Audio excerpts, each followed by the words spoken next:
जय हिंद दोस्तों। चर्चा करते हैं जहांगीर के बारे में पिछले पेपर्स में आए हुए प्रश्नों पर।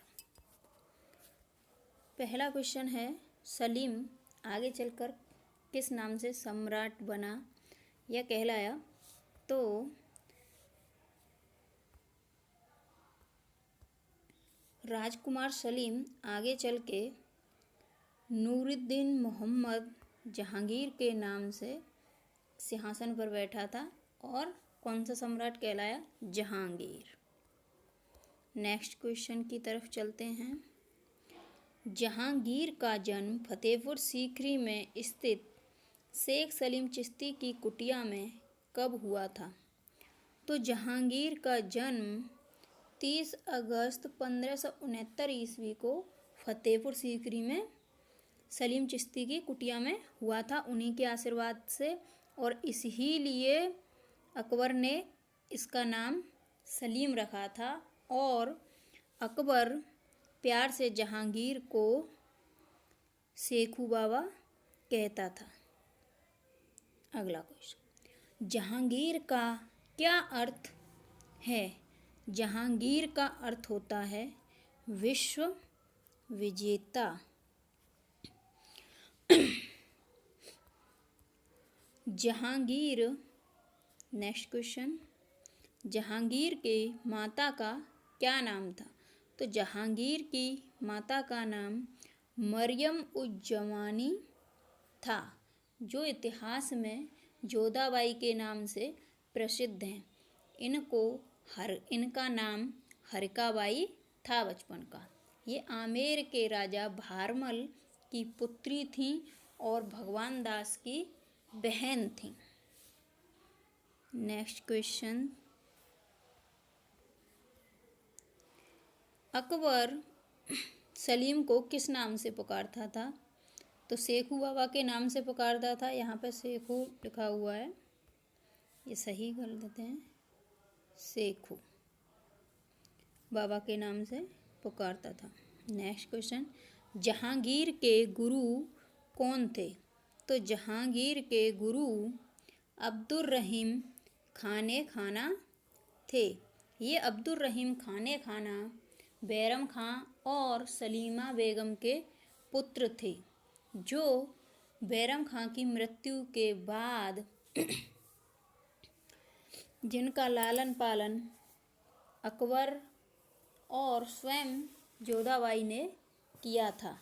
अकबर ने बैरम खां की मृत्यु के बाद अपनी चचेरी बहन सलीमा बेगम से विवाह कर लिया था।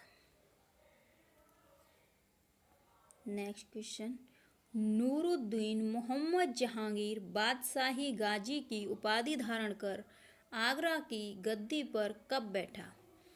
तो नूरुद्दीन मोहम्मद जहांगीर बादशाह गाजी की उपाधि धारण करके गद्दी पर बैठा था 24 अक्टूबर 1605 ईस्वी को। नेक्स्ट क्वेश्चन की तरफ चलते हैं।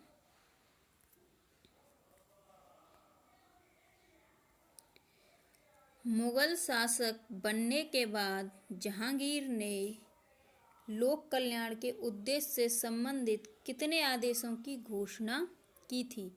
तो लोक कल्याण से संबंधित जहांगीर ने 12 अध्यादेश जारी किए थे, जिन अध्यादेशों में कुछ महत्वपूर्ण थे, जैसे तमगा कर पर प्रतिबंध और तम्बाकू पर प्रतिबंध, नशीली चीज़ों पदार्थों की बिक्री पर प्रतिबंध आदि थे। जबकि स्वयं जहांगीर जो था बहुत बड़ा नशेड़ी था।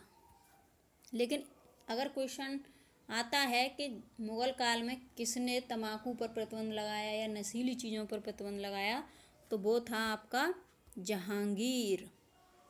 अब चलते हैं अगले क्वेश्चन की तरफ। जहांगीर ने किस आदेश के तहत शराब एवं अन्य मादक पदार्थों की बिक्री एवं निर्माण पर प्रतिबंध लगा दिया था?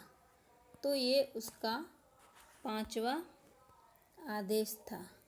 12 आदेश थे उसके, 1 2 3 करके, और इन्हीं में 5वां आदेश था 5वें नंबर पर तम्बाकू, शराब, नशीले पदार्थों की बिक्री पर और निर्माण पर प्रतिबंध।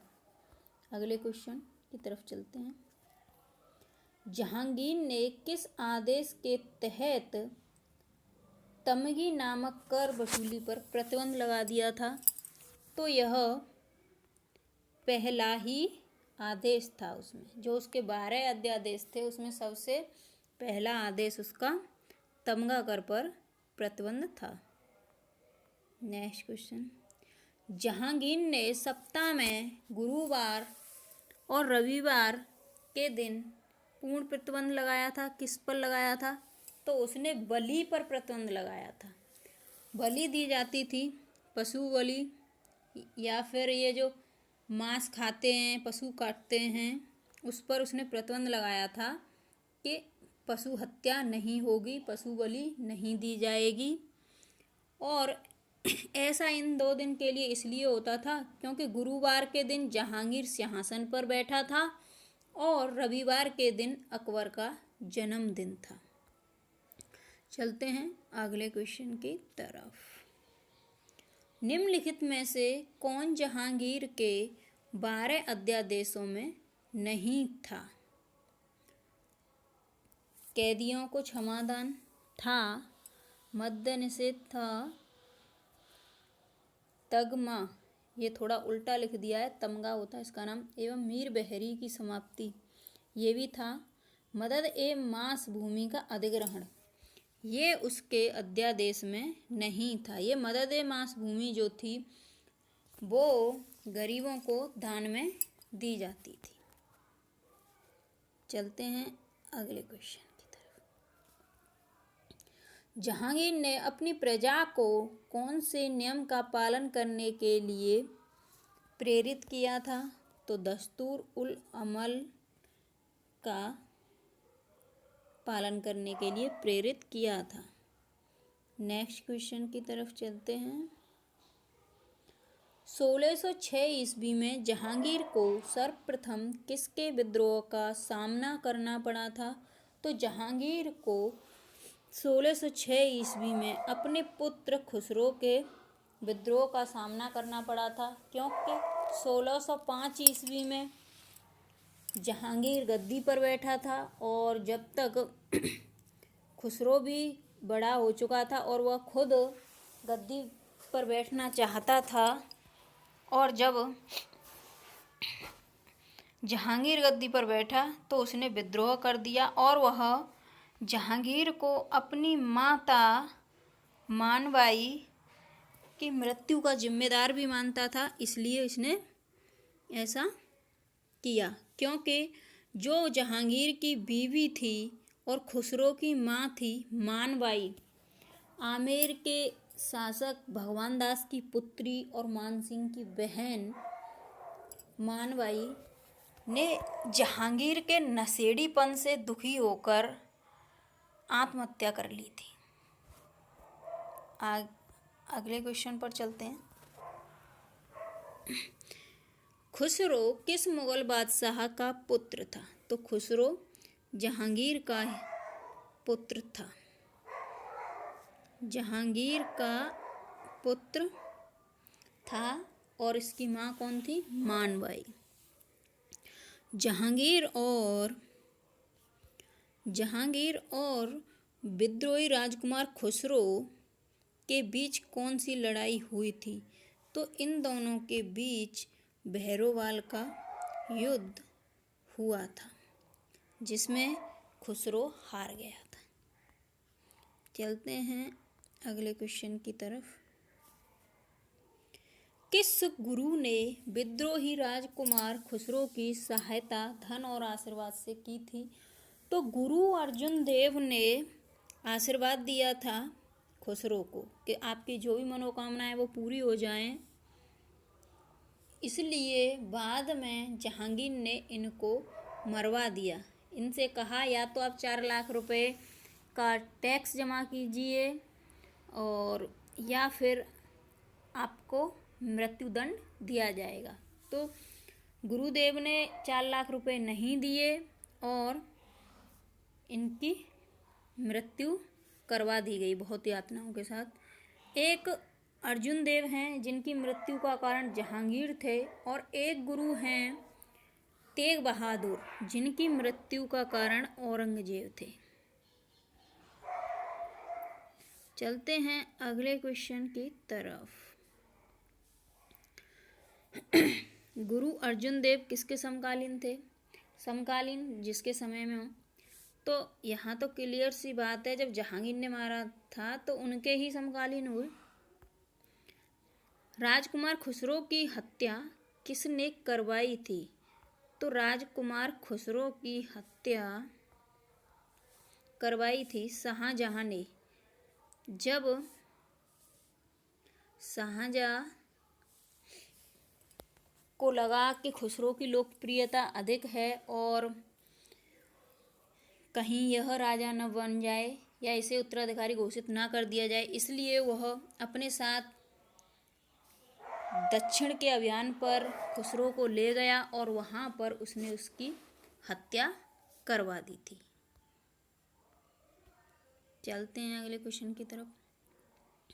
1616 ईस्वी में अहमदनगर के वजीर मलिक अम्बर के विरुद्ध विजय के उपरांत राजकुमार खुर्रम को जहांगीर ने कौन सी उपाधि दी थी?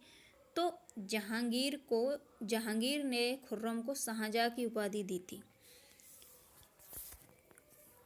और ये क्वेश्चन आता है कि शाहजहां के बचपन का क्या नाम था? तो खुर्रम था उसके बचपन का नाम, लेकिन जब उसने अहमदनगर के वजीर मलिक अम्बर के विरुद्ध विजय प्राप्त की तो जहांगीर ने खुश होकर शाहजहां की उपाधि से विभूषित किया अपने बेटे खुर्रम को, और उसके बाद वह शाहजहां ही कहलाया। चलते हैं अगले क्वेश्चन की तरफ। गुरिल्ला युद्ध पद्धति की शुरुआत किसने की थी? तो गुरिल्ला पद्धति की शुरुआत की थी मलिक अम्बर ने, जो कि शिवाजी के द्वारा अपनाई गई थी। छापामार युद्ध नीति भी इसे कहते हैं। नूरजहां का वास्तविक नाम क्या था? तो नूरजहां का वास्तविक नाम था मेहरुन्निसा। यह असमत बेगम और ग्यास बेग की पुत्री थी, और ग्यास बेग को एतमाद-दौला की उपाधि जहांगीर ने दी थी। मेहरुन्निसा को नूरजहां या नूर महल की उपाधि जहांगीर ने दी थी, और इनसे 1611 ईस्वी में जहांगीर ने विवाह किया था। और नूरजहां के साथ अपना पूरा बचपन बिताया था औरंगजेब ने। औरंगजेब शाहजहां का पुत्र था, और औरंगजेब अपनी दादी नूरजहां से इतना बहुत प्रभावित हुआ कि उसने अपनी पुत्री का नाम भी मेहरुन्निसा रखा था। ये क्वेश्चन पिछले वर्ष पे आ चुका है कि मेहरुन्निसा कौन थी? तो मेहरुन्निसा औरंगजेब की पुत्री थी, और वहाँ पर अब कंफ्यूज नहीं होना है आपको। मेहरुन्निसा औरंगजेब की पुत्री का भी नाम था। चलते हैं अगले क्वेश्चन की तरफ। निम्नलिखित में से कौन नूरजहां के गुट का सदस्य नहीं था? तो बात करते हैं जहांगीर की। तो जहांगीर तो राजा ही था, वो उसके गुट का सदस्य क्यों हुआ? ग्यास बेग उसका पिता था और उसका साथी था, और आसफ खां उसका भाई था, और खुर्रम जो बाद में शाहजहां बना, ये सभी ही नूरजहां के गुट में शामिल थे, जिसमें नूरजहां, ग्यास बेग, आसफ खां, खुर्रम और महावत खां शामिल थे। चलते हैं अगले क्वेश्चन की तरफ। नेक्स्ट क्वेश्चन, इकबाल नामा ए जहांगीरी किसने लिखा था? तो इकबाल ए जहांगीरी मोतविंद खां ने लिखा था, और मोतविंद खां ने ही जहांगीर की आत्मकथा को पूरा किया था। जो जहांगीर ने लिखी थी। चलते हैं अगले क्वेश्चन की तरफ। निम्नलिखित मुगल बादशाहों में किसने अपनी आत्मकथा फारसी भाषा में लिखी थी? तो यहाँ इम्पोर्टेंट बात है कि सिर्फ 2 मुगल शासकों ने अपनी आत्मकथा लिखी थी। एक था बाबर, जिसने तुझके बाबरी लिखी थी, और दूसरा था जहांगीर। तो बाबर ने अपनी जो आत्मकथा लिखी थी तुझके बाबरी, उसे तुर्की भाषा में लिखा था, और जहांगीर ने अपनी आत्मकथा को फारसी भाषा में लिखा था। तो यहाँ पर पूछा गया है आत्मकथा को फारसी भाषा में किसने लिखा था? तो फारसी भाषा में जहांगीर ने लिखा था, और जबकि आत्मकथाएं सिर्फ 2 मुगल शासकों ने लिखी हैं, एक बाबर और दूसरा जहांगीर। चलते हैं अगले क्वेश्चन की तरफ। मुगल वंश के संदर्भ में पिता के रहते बादशाह पद प्राप्त करने का प्रथम प्रयास करने वाला राजकुमार कौन था? तो पिता के रहते हुए प्रयास करने वाला था जहांगीर। जहांगीर ने विद्रोह कर दिया था अकबर के विरुद्ध, और उसने अकबर के विश्वास पात्र अबुल फजल की भी हत्या करवा दी थी वीर सिंह बुंदेला के द्वारा। लेकिन बाद में जब जहांगीर ने माफ़ी मांग ली अपनी गलतियां के लिए, तो अकबर ने उसे माफ़ कर दिया और उसे ही अपनी मृत्यु से पूर्व विधिवत रूप से उत्तराधिकारी घोषित कर दिया था। चलते हैं अगले क्वेश्चन की तरफ। भारत में तंबाकू की खेती किसके शासनकाल में आरंभ की गई थी? तो तंबाकू की खेती जहांगीर के काल में शुरू की गई थी। तंबाकू की खेती को लाने वाले थे पुर्तगाली। चलते हैं अगले क्वेश्चन की तरफ। किस मुगल शहंशाह ने तंबाकू के प्रयोग का निषेध किया? तो ये क्वेश्चन बता ही चुके हैं हम आपको पहले। जहांगीर ने प्रतिबंध लगा दिया था। किसके चांदी के सिक्कों पर राशि चक्र का अंकन मिलता है? तो जहांगीर के सिक्कों पर मिलता है। इसके सिक्कों पर नूर महल या नूरजहां का भी चित्र मिलता है, दोनों का ही, जहांगीर और नूरजहां का। निम्नलिखित मुगल शासकों में से सर्वप्रथम किसने राजा की आकृति से युक्त सिक्के चलाए थे? तो वो चलाए थे जहांगीर ने। इसके सिक्कों पर जहांगीर और नूरजहां दोनों के चित्र मिलते हैं। जहांगीर की निम्नलिखित पत्नियों में से कौन राजपूत थी?